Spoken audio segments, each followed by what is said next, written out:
Celebrating more than 20 years in the field of video communications, Jeremiah Films continues to lead the way as an effective creator of hard-hitting, life-changing motion pictures.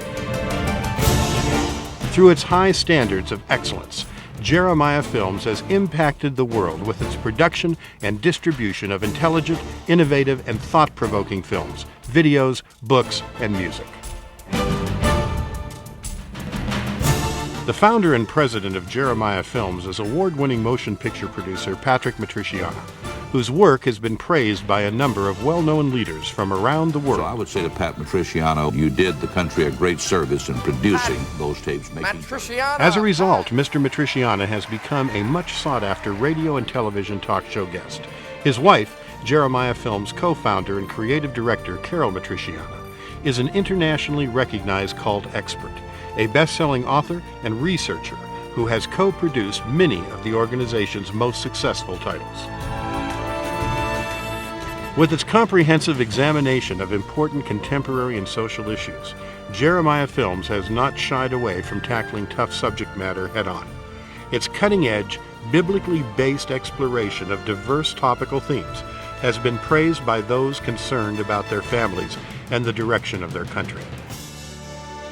Inspired by these expertly crafted and sometimes controversial videos, many individuals and grassroots organizations have forged a plan of action, resulting in a number of positive changes within their communities.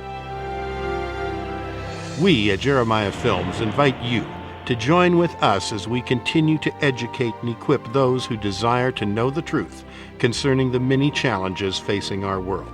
For a complete list of products, including new releases, visit our website at www.jeremiahfilms.com or write us at P.O. Box 1710, Hemet, California, 92546. To place an order, you can email us or call toll-free 1-800-828-2290.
We are in the midst of a media revolution.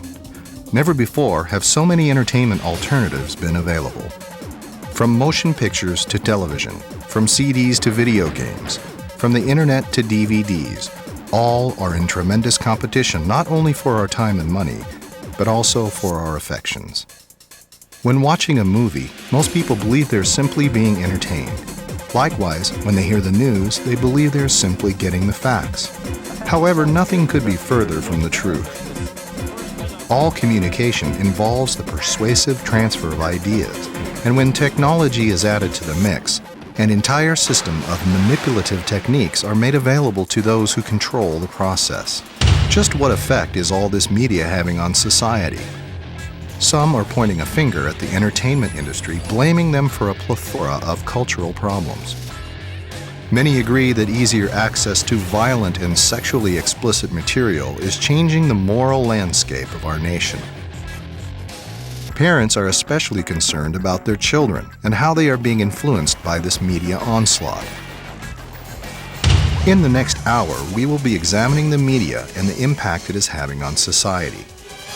And we will be asking the question, are we in fact being entertained to death?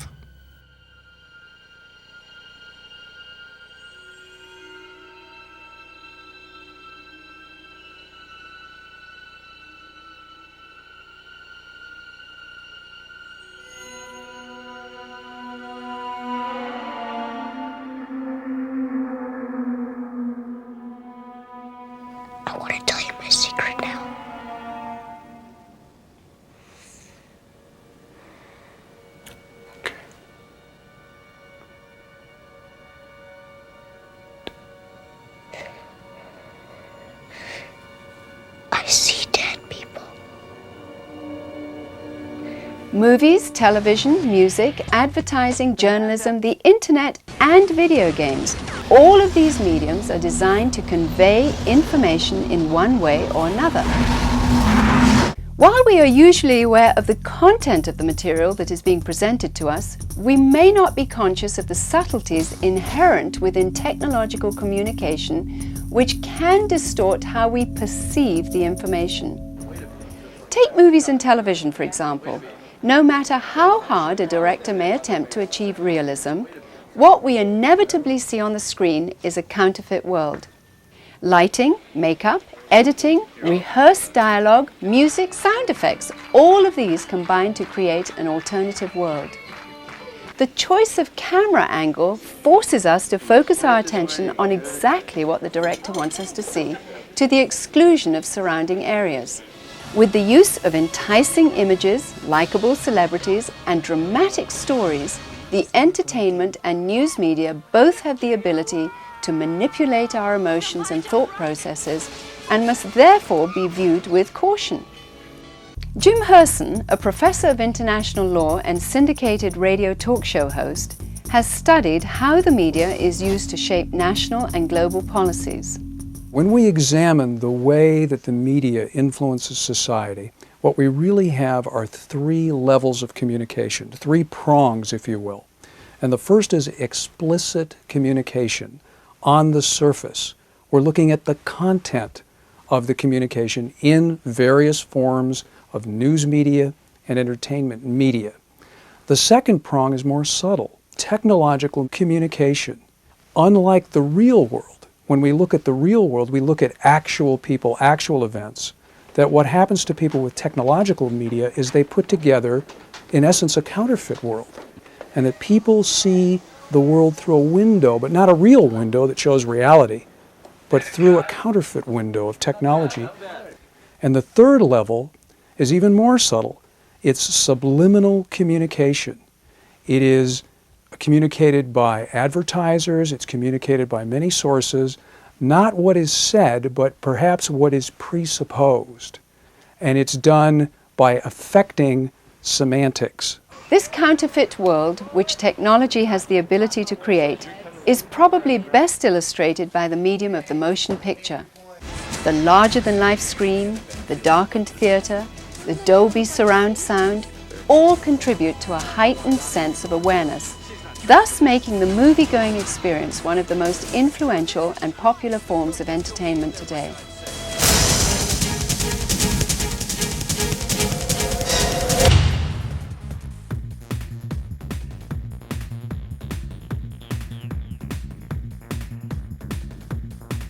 Holly McClure is a radio talk show host and a noted family film critic whose column is syndicated in more than 360 newspapers nationwide.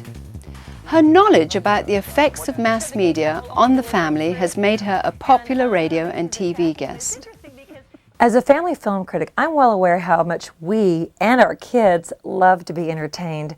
As a matter of fact, I'm well aware how much Hollywood has an influence on our society, our culture, our religion, our values, especially our children and teens. What once was a mere form of entertainment for most of us has now become an addiction that even our children are hooked on. They need to be entertained. In fact, teenagers love movies so much. Do you know that 92% will choose going to movies over any other activity? I mean, sports, going to the beach, playing with friends. Not only have movies become teenagers' main source of entertainment, but it's also become their main source of education. This is where they learn about relationships, their trends in clothing, sex. Look at you, you're ready for sex. You're right. I know. I'm gonna do it. I'm gonna have sex. Especially the sexual education part. This is where I'm concerned about. Teenagers rely on movies about sex to get their feeling of who they are, their importance, and how they should interact with other partners. And so that's why we're seeing a lot of movies with heavy sexual themes geared towards young teenagers. All entertainment is educational. It's just a question of what it teaches. And so it's crucially important, whatever we consume, whether it's a newspaper, a magazine, a film, a video, whatever it is, that we are careful that what comes into our mind is what we want to stay there. Moviegoers between the ages of 12 and 24 make up approximately 38% of the domestic box office. Hollywood knows these kids and teens are their box office source, so they've manipulated the R and the PG-13 ratings to attract this age group. Following its invention by Thomas Edison during the late 1800s, the motion picture quickly transformed itself from a mere novelty into a respected art form. By the 1920s, however, decadence had become a common element in many Hollywood productions. As theaters spread across the United States, the grossly immoral content of these early films, which included excessive nudity and the glorification of crime, enraged the American people. To head off the growing threat of federal censorship, the movie industry, in order to police itself, formed the MPPDA, the Motion Picture Producers and Distributors Association, under the direction of William Hayes, a lawyer and member of President Harding's cabinet. Unfortunately, the MPPDA had the effect of lulling moral Americans into complacency by making them think something was being done to clean up Hollywood when in fact very little was. Recognizing the dangerous impact these productions were having on society, leaders from Catholic and Protestant churches pulled together to develop the Motion Picture Code, a set of moral guidelines based on the Ten Commandments. Under the threat of a nationwide theater boycott, Hollywood and the MPPDA agreed to adopt the code. Thus began what is referred to as the Golden Age of Hollywood, a period between 1933 and 1966 which produced some of Hollywood's best and most creative films. However, by 1966, the powerful National Council of Churches had stepped in and abolished the Motion Picture Code. Their awards committee for that year passed over a film on the life of Jesus Christ and instead praised a blasphemous, nudity-laced independent film. Unwilling to take a stand, both the Catholic and Protestant film commissions subsequently relinquished their moral obligations, closed their offices, and retreated from Hollywood. At the same time, Jack Valenti took over as head of the MPPDA, which was renamed the Motion Picture Association of America.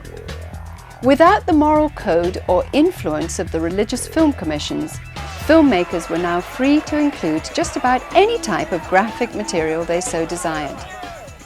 The rating system developed by Valenti further encouraged producers to push the envelope in seeing how far they could go in their big screen depictions of sex, nudity, violence, and profanity. War had been declared on biblical values, and freedom of artistic expression would be the weapon of choice. The Motion Picture Association of America, contrary to popular belief, is not some objective, well-motivated, independent, evaluative agency.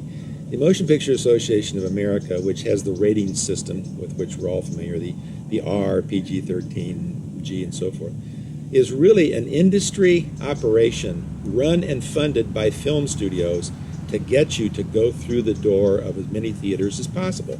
So what we have is the fox guarding the chickens.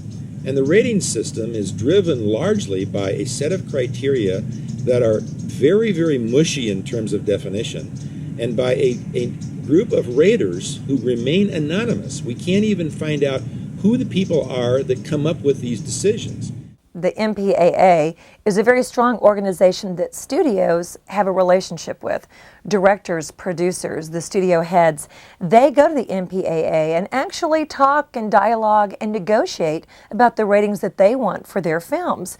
This happened in Titanic. James Cameron went to them and said, look, I've got an expensive picture, I've invested a lot of money into it, I can't afford to lose the money, so I need to have a PG-13. Problem was he had some R-rated material in this movie, and so they had to negotiate to give him that PG-13. This was important for him to make the money back on the picture, and of course it went on to become the most popular movie of all time. PG-13 film means any age can buy a ticket. So we had 7, 8, 9, 10-year-olds going to see Titanic 3, 4, 5, 10 times to see this 3-hour movie because they could. A lot of parents brought children under 13 thinking this is a movie about the Titanic, about the ship. It's going to have some history to it. They were shocked when they got in there and found out that there was nudity, when the girl was posing nude and being drawn, that there was a sexual situation in the back of a car that implied the two teenagers had sex. There was language all the way through this film, so there were a lot of elements in this movie that truly, really weren't even for 13-year-olds. But a lot of parents didn't realize that. So the PG-13 rating was a lenient rating that signaled it's also okay to bring kids if you want to. This confuses parents. What's okay, what's not okay, what elements are in a PG-13 film. This is the problem with this rating system.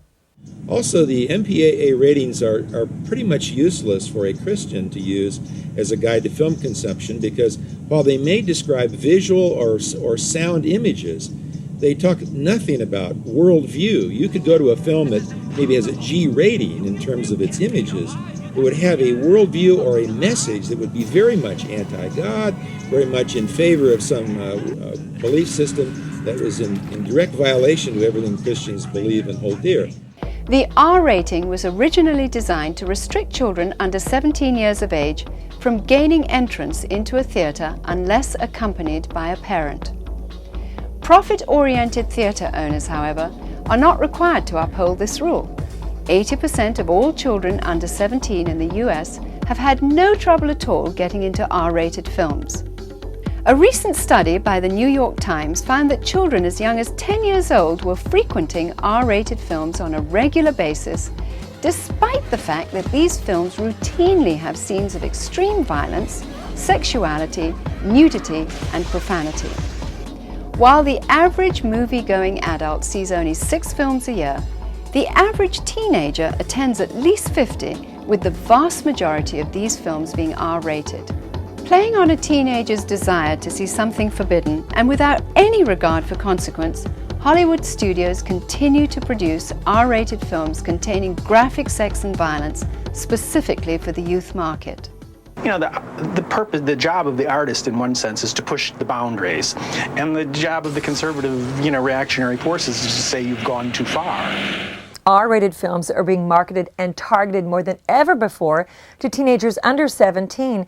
In fact, in most cases to kids 12 through 16, because they know they will come. These days, adolescents and teens view any movie in most theaters as fair game.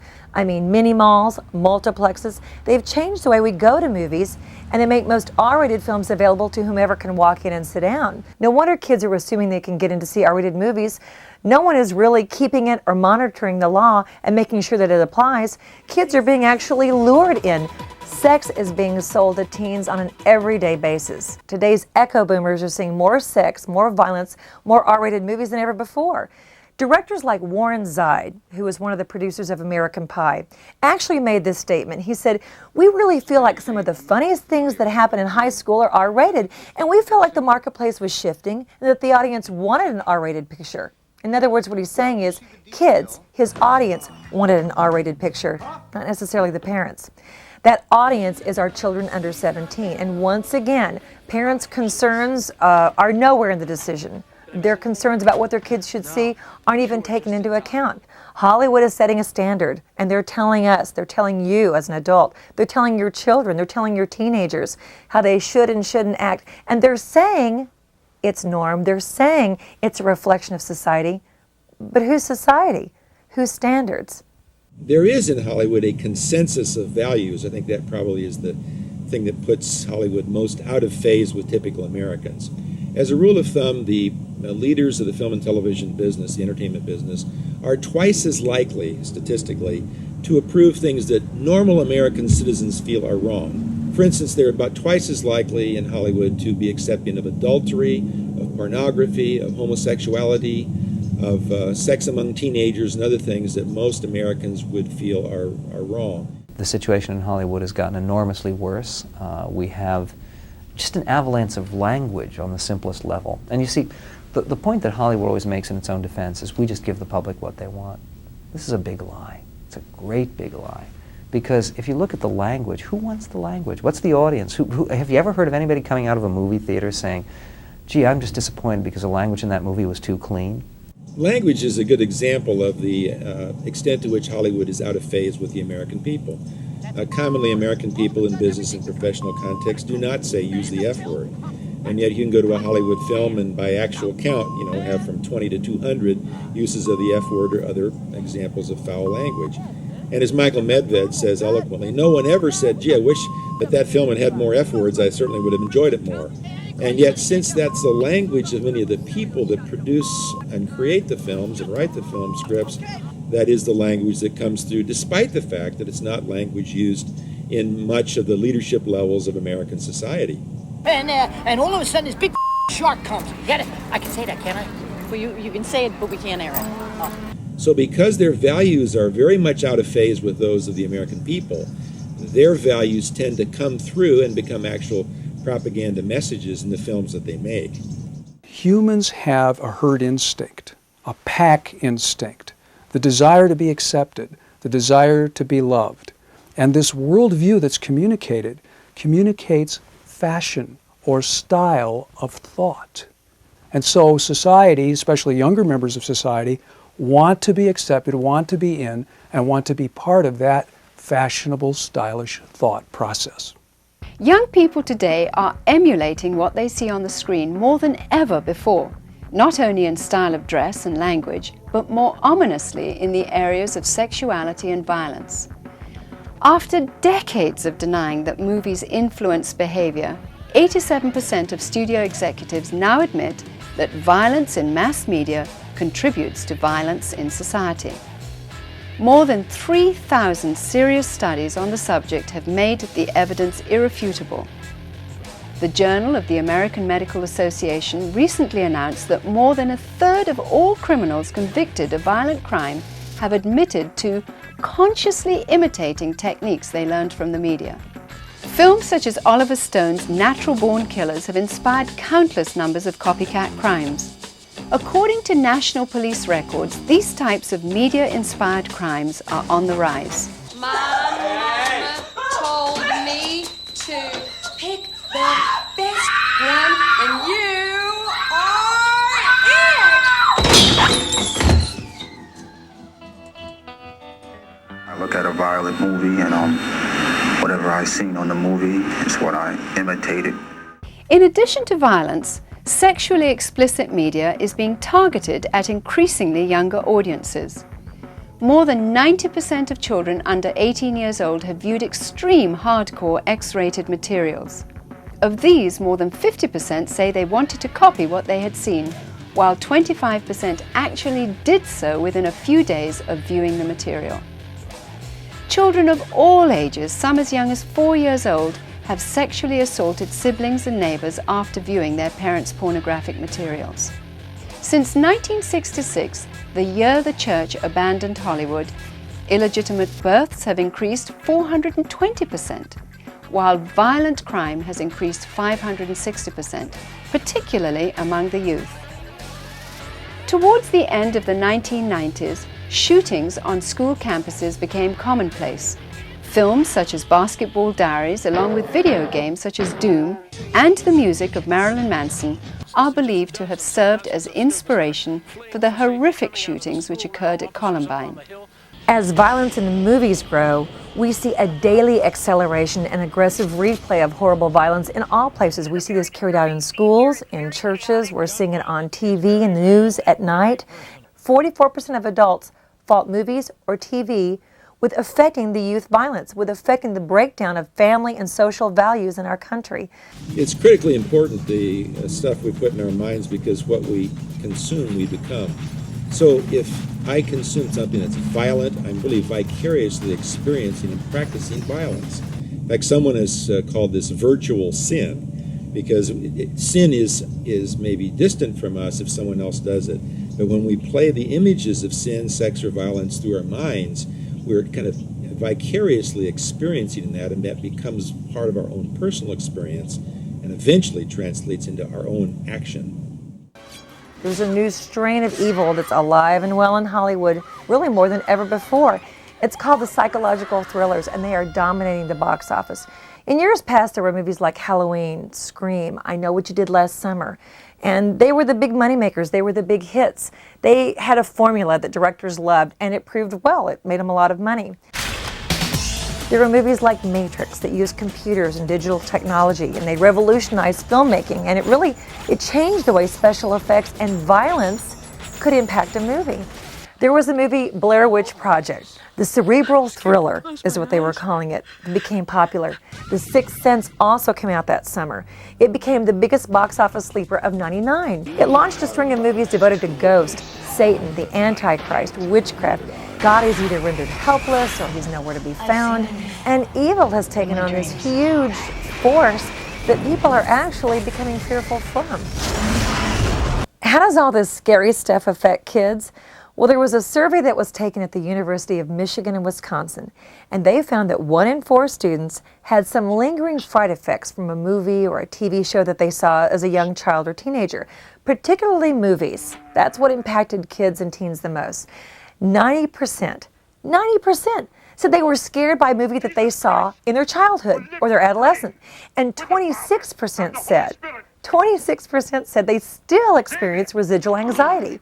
In the 20 years I've been working quietly inside the film and television industry, the question I've gotten most, I think, from Christian parents is, why do they produce the stuff they do? What explains it best to me is the words of Jesus: out of the overflow or abundance of the heart, a person speaks, writes, produces, performs. It's a heart condition that motivates people to include what they include in their films, in their scripts, in their productions, in their television shows. As God changes hearts, we can document that the material, the content, the values change, because once their hearts change, the overflow of their hearts is very different. You know, God was once reflected in Hollywood. He was here. We have movies like The Ten Commandments, Ben-Hur, wonderful biblical epics. Now they're all deemed religiously incorrect. Family, traditional marriage relationships, Judeo-Christian values, a respect for humanity, an appreciation for life.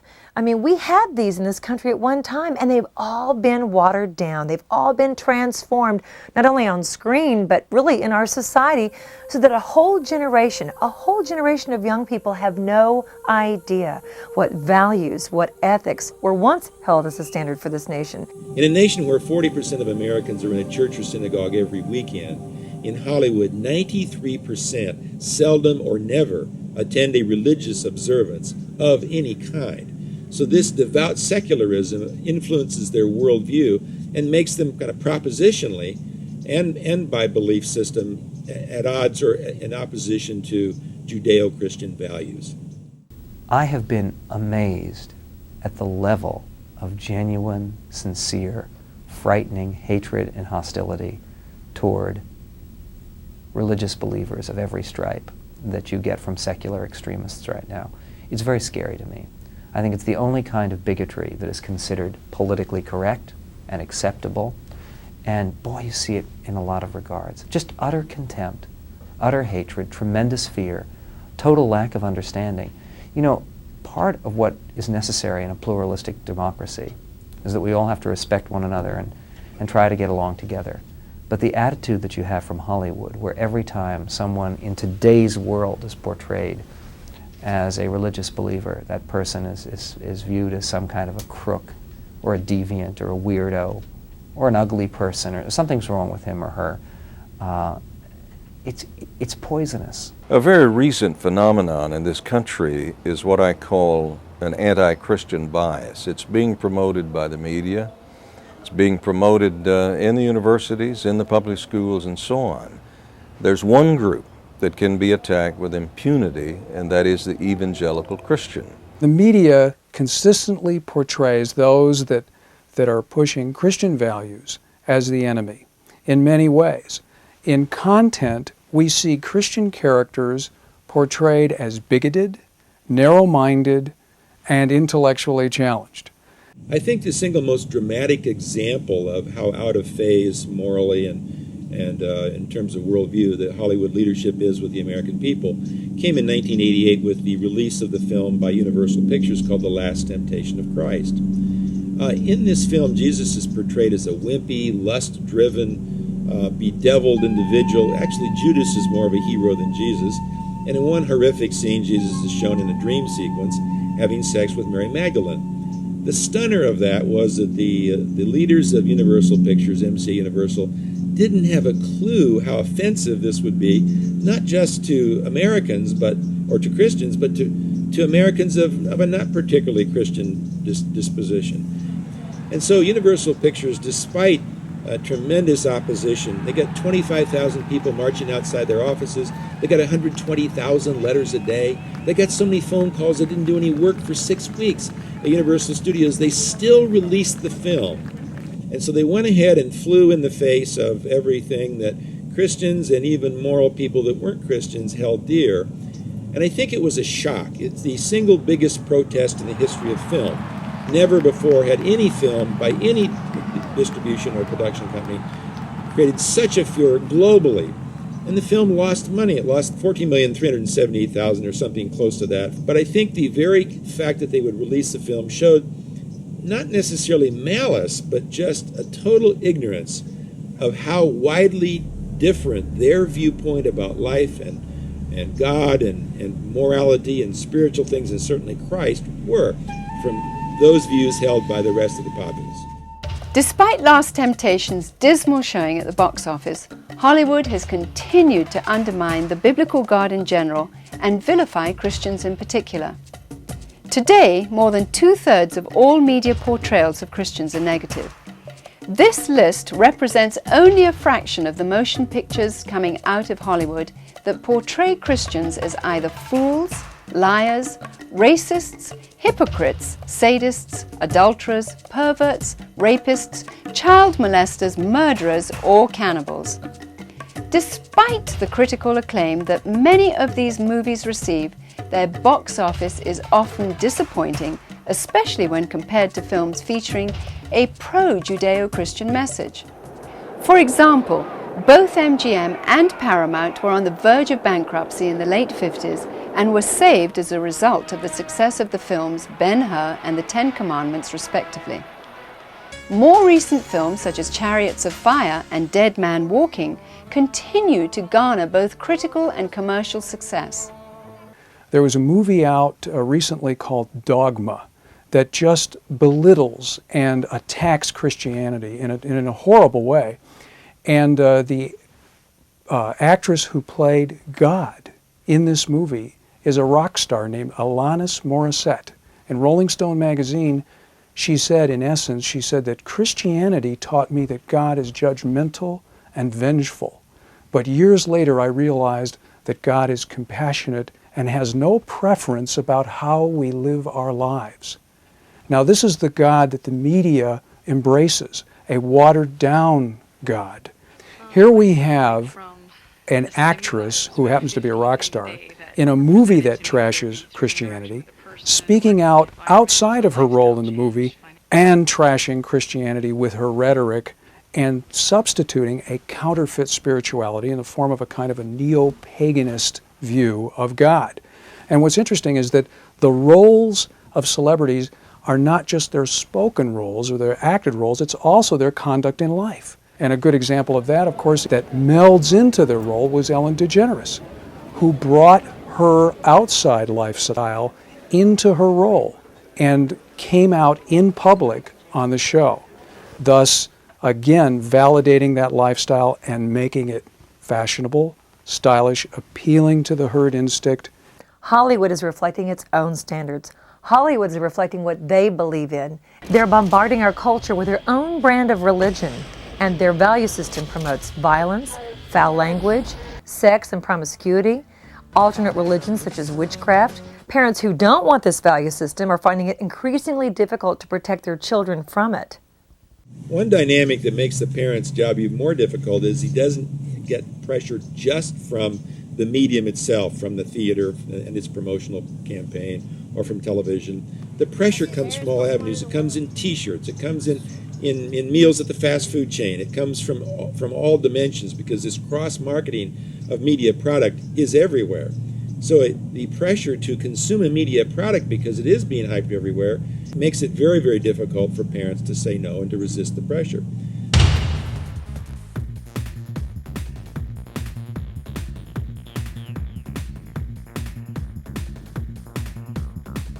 Perhaps no other invention has had more of an impact on family life than television.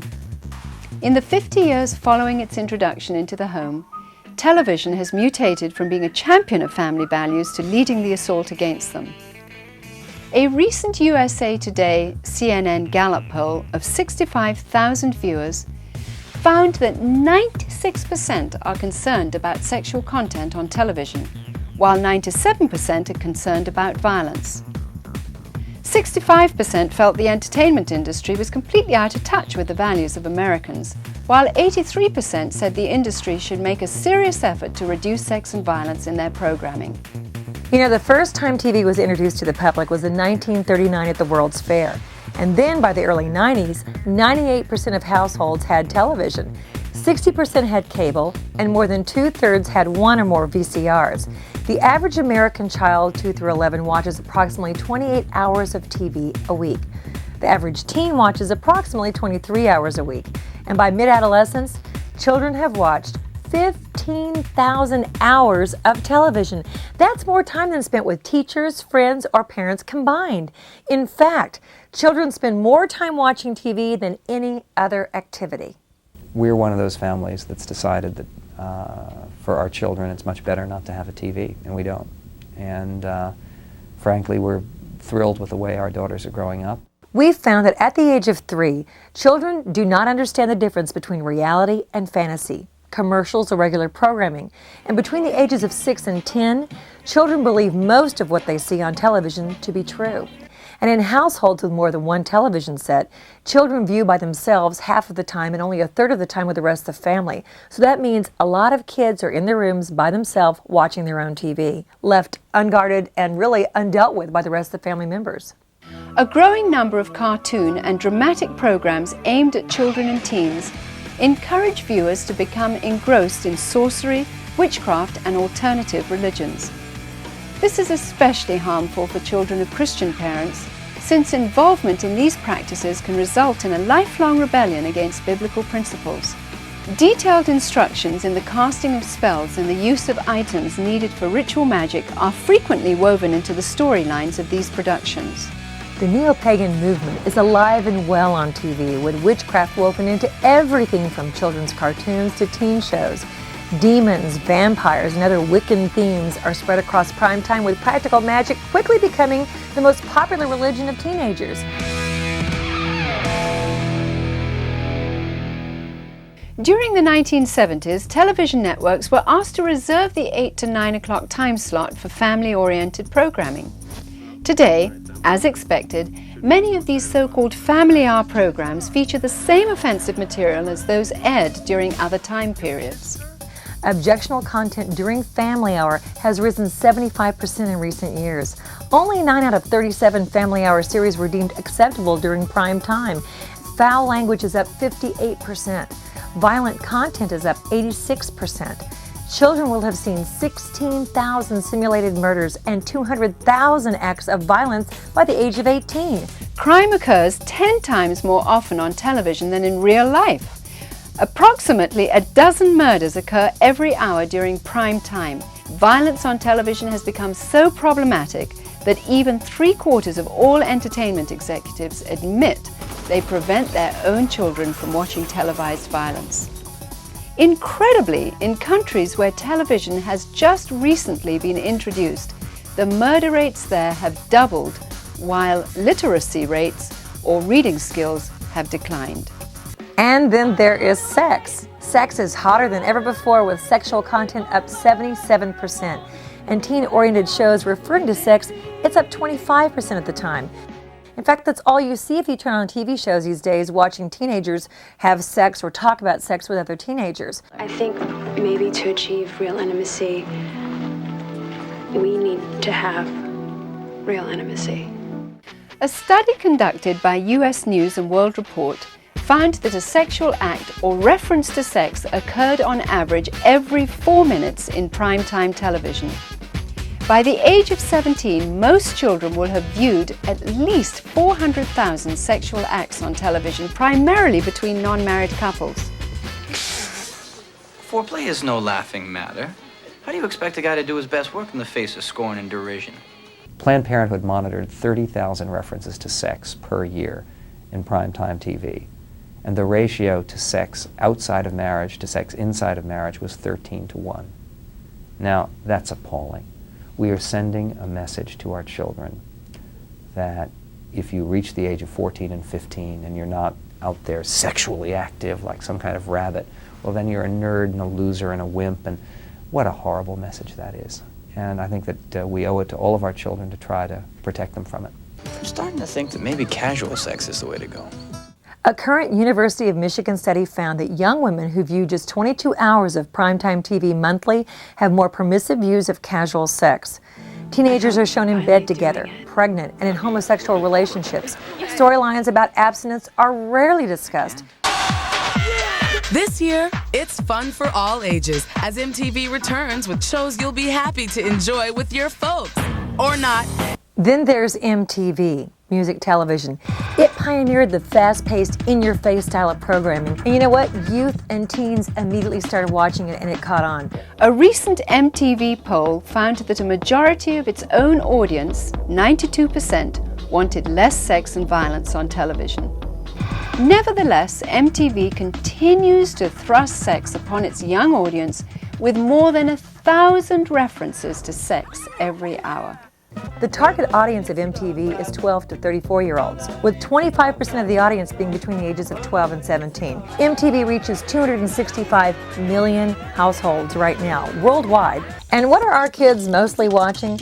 Implicit sex, objectification, dominance, implicit aggression. These are all common on MTV.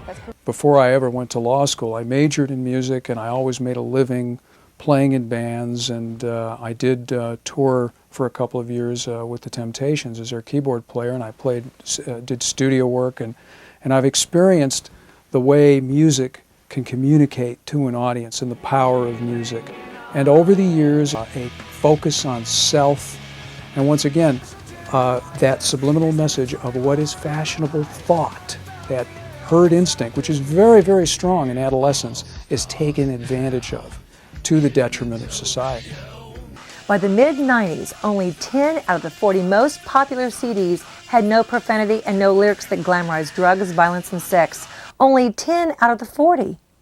Many advertising agencies continue to push the boundaries of good taste in the never-ending pursuit to get their product noticed. Whereas in the past, advertisers were careful not to offend audience members for fear of a financial backlash, today they seem to relish the idea of creating controversy. You know, sexuality is advertised all around us 24 hours a day. Parents can't even take their children into a grocery store without shielding their eyes from provocative covers on fashion magazines. And what are the effects of this constant bombardment of sexuality on women? Well, all you have to do is take a look at bulimia and anorexia. They've skyrocketed in recent years. More than ever before, the media forces us to focus on image. To be successful, popular, and beautiful, you have to be thin. In a survey of girls 9 and 10 years old, 40% have tried to lose weight. 40%.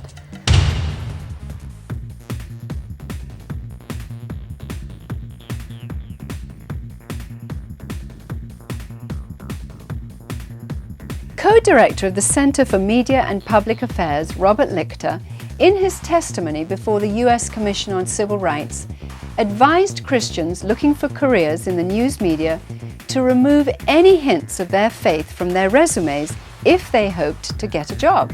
Why? Because the anti-Christian, pro-left bias of the news media is so pervasive. The Washington Post describes evangelicals as largely poor, uneducated, and easy to command, while CNN chairman Ted Turner has gone so far as to simply refer to Christians as bozos and idiots. During her distinguished career, pioneering journalist Jane Chastain has experienced prejudice on two fronts, initially as the first woman reporter in the male-dominated sports world, and later as a result of her conservative views. Currently, she hosts her own radio program, which is syndicated throughout the country. When people come home and they turn on the nightly news, they're looking for an overview of what happened that day. But when they turn on the nightly news and they see stories on cataract surgery for dogs or the latest diet craze, then they're lulled into believing that nothing really of importance is going on that needs their attention. And when this happens day after day after day, they are lulled, if you will, into complacency.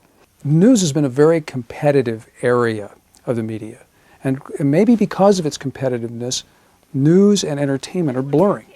The news seeks ratings, and so you'll see these stories that have nothing to do with the news that just appear to be fluff and entertainment. But at the same time, the news is shaping policies and attitudes. The bad news about these additional television networks, the cable networks, is that it has caused all of the news programs to fight for the ratings. And a newscast is never a match, for example, for a primetime sitcom. So in an effort to attract more viewers, they have become more and more entertainment-oriented. And so while they focus on the sensational, there are actual votes being taken in Congress on issues that affect our children and our ability to raise our children. For example, the average American had no idea that there was an important vote being taken on whether or not your minor daughters would be allowed to be taken out of school without your knowledge or consent and given an abortion. Did you hear about it before that vote was taken? No. George Orwell wrote a book, 1984, where he talked about a concept that in the book was called newspeak. And in the fictitious tyrannical government that was in that book, they contended that those that control the semantics, control the language, will control thoughts. And that's exactly what we're talking about in the playing field on the media. Someone that wants to defend the sanctity of marriage is now labeled a homophobe. The idea of changing language, changing the taking of a life in the womb to a woman's right to choose. And when you change this, what you do is numb the listener, numb society to the reality, turning them closer to the idea of moral anarchy. Another example has to do with people that take the Bill of Rights seriously. Individuals that will go out in public and say, for example, that the Second Amendment says what it actually says, instead of being considered those that cherish freedom, they're called extremists. They're called gun nuts. And once again, the media is putting them out of the mainstream, not dealing with the merits of what they have to say. Another example is in New Jersey, where the Declaration of Independence was proposed as reading for children in school. And those that opposed it didn't deal with the merits of whether the Declaration of Independence should be read. What they did was categorize it as racist and sexist, thus marginalizing it and not dealing with its content.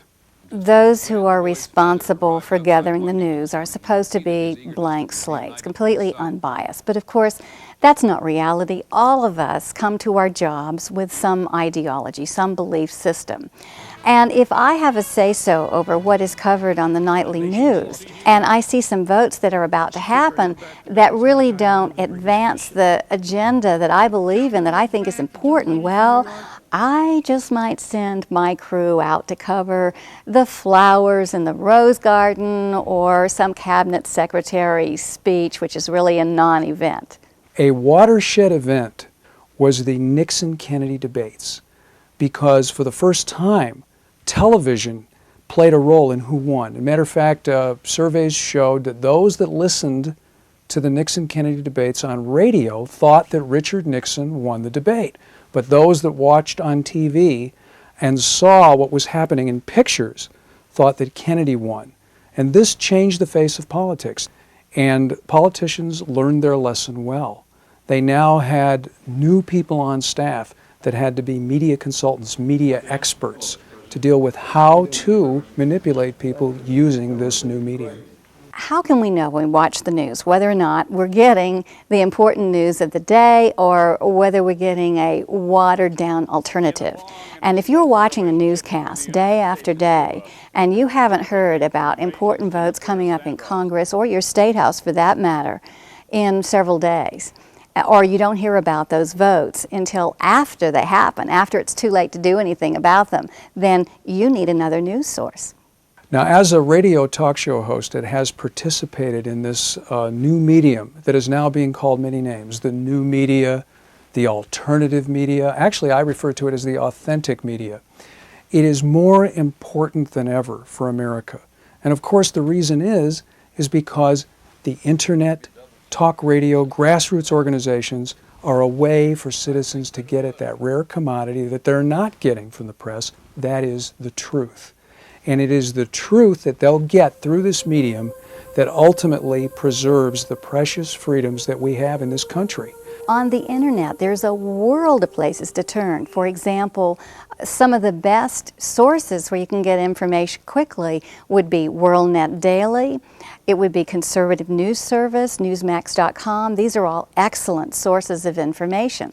But of course, perhaps the easiest source to access today is on your radio, on the way home. Talk radio. Statistics tell us that people that spend at least 1 hour a day listening to talk radio on their way home are much more informed than people who don't. Anyone that regularly participates in what I'm calling the alternative media finds out very quickly that there is a myopic radar screen that the mainstream media keeps itself focused on. And there's tremendous stories that are outside of that radar screen that are eliminated selectively from the mainstream media that you will find in the alternative media. And those stories are crucial and important, and more Americans are participating in that alternative media. That's why the alternative media is growing. The spectacular growth of the internet in recent years has reshaped our culture in a number of ways. On the bright side, seekers of truth can learn about important news stories without the filter and spin of the left-leaning mainstream media. There is, however, a darker side. While cyber enthusiasts promise a cultural renaissance filled with unlimited knowledge courtesy of the information superhighway, they fail to take into account man's fallen nature. Computers help reinforce man's general tendency towards moral and spiritual corruption and encourage a desire to seek self-centered self-satisfaction regardless of the consequences. This can best be illustrated by a recent investigation by Yahoo, one of the largest search engines on the internet. They found that 18 of the 20 most common search words used were sexual in nature. That means 90% of those who use the internet primarily seek out sexually explicit pornographic material. In 1939, David Sarnoff of RCA projected that the medium of television would raise the standards of the American people with high-quality entertainment. Unfortunately, his lofty predictions failed miserably. Sadly, there's no reason to believe the internet won't follow the same downward spiral. The sheer volume and depravity of this electronic assault will only increase, as will its availability to younger and younger consumers. Equally disturbing is today's neo-pagan explosion, which can be largely attributed to the internet, which occultists refer to as the portal of transcendence. Pagans from all over the world can now communicate and even perform ritual magic online through an ever-expanding number of highly networked, occult-oriented chat rooms. In computer games, players are given the power to go beyond natural, ethical, and spiritual boundaries and are frequently encouraged to seek revenge, kill, and destroy. The effect can be intoxicating and dangerous. Video games are now required by law to include a disclaimer warning players that they may induce previously undetected epileptic symptoms even in persons who have no history of prior seizures, and that loss of awareness, disorientation, or involuntary convulsions can result. These symptoms are similar to those which can result from drug use, hypnosis, or demonic possession. Time and reality can become distorted and behavior dangerously modified. It's therefore no surprise that cyberspace has been referred to as the new designer drug, capable of providing compelling hallucinations and addiction to millions of unsuspecting travelers.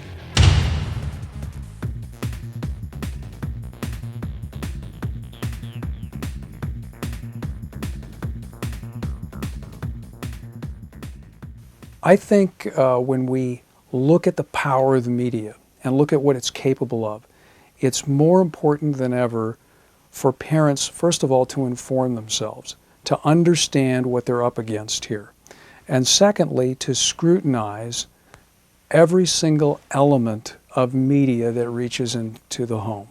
And that would include cable TV, the internet, video games, even publications, and get involved to the point where they are able to counter this media agenda.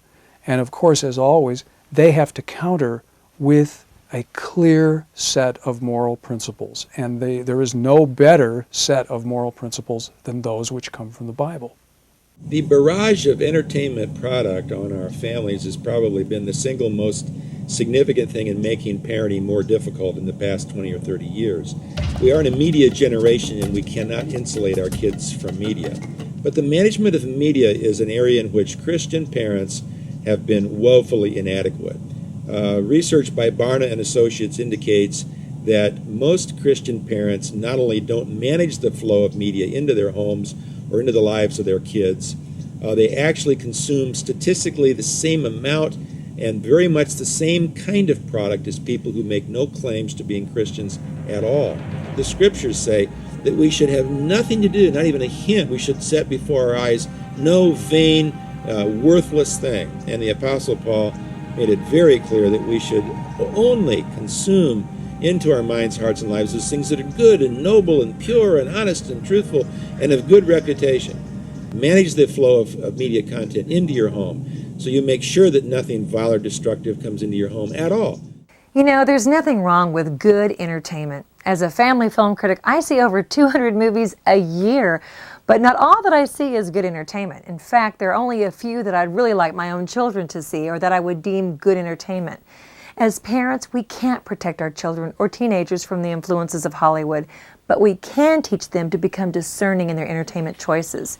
Recognize that what you see as morally wrong and unacceptable may not necessarily be the same for your child or teenager. What they see on TV or in movies may be okay to them, and you need to find that out. Help train your child or teenager to become media savvy so that when you're not around, they can learn to discern for themselves. When they're with their friends going to a movie, when they're spending the night, when they're over at someone's house, or even when they're by themselves in your own home, help train your child that what they see on TV, what they surround themselves with, affects them long after they turn the TV off or walk out of that movie theater. Kids these days love power. Empower your child with the ability to say no to their friends and to themselves when they're exposed to negative or harmful entertainment influences. Many parents have been delighted to learn about the Dove Foundation, a non-profit organization designed to encourage and promote the creation and distribution of family-friendly entertainment. The Michigan-based group, located on the web at dove.org, doesn't simply criticize the media but assists parents by identifying entertainment that is safe for family viewing. Films and videos are evaluated using Judeo-Christian ethics and, if deemed acceptable, receive the Dove Family Approved seal. To date, more than 5,000 movies, videos and electronic games have been approved.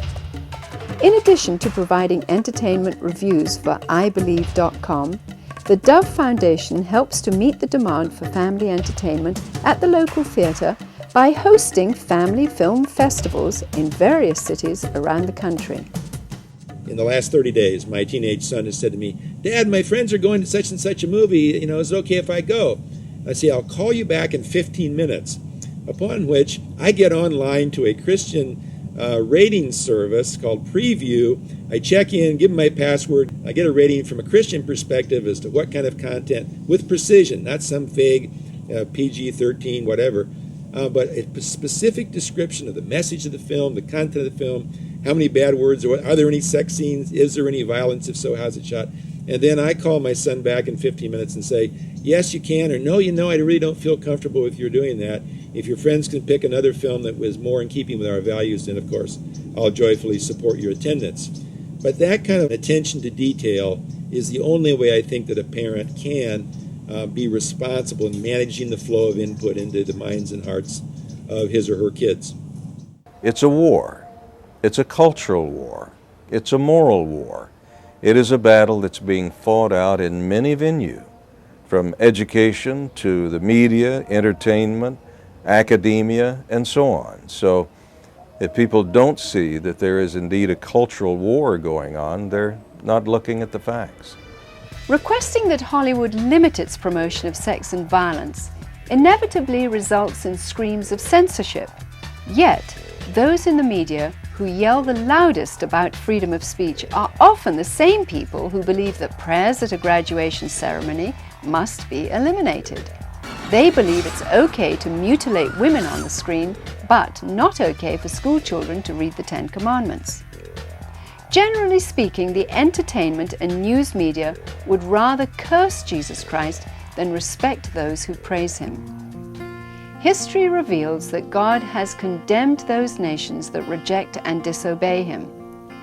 Since the mass media encourages us to do just that, shouldn't this country be concerned? The media is at the forefront of one of the most intense spiritual wars raging today. It uses images designed to pull at our desires and seduce our thoughts. Fortunately, there are people in Hollywood that are doing something to change the tide. Production companies such as Noran Entertainment and distributors such as Providence hope to bring back the golden age of Hollywood by releasing films that reflect the values upon which this country was founded. For a long time, I kept thinking about how the films in their speech and a lot of the behavior in the films, the nudity and a lot of the innuendo and sexual activity and all those kind of things just kept going down, down, down, and so it got to where I love movies and I couldn't go to a movie with my grandkids or even with my wife. There was things that it made me feel uncomfortable, and I didn't like it. And it made me angry, and I kept thinking, why didn't somebody make some good, exciting, creative, adventuresome films, but yet are decent? So that's how I got in the movie business. One of the most encouraging things to me in the past few years has been the rise of a number of very responsible production companies, distribution companies, top professionals that say, we're tired of this stuff. We want to do nothing but redemptive, valued, commercially viable product. If they build better movies, if they give us better entertainment alternatives, people will appreciate those alternatives, and I think we'll flock to them. So there never has been a time for it to be more crucial for talented young men and women to go into Hollywood.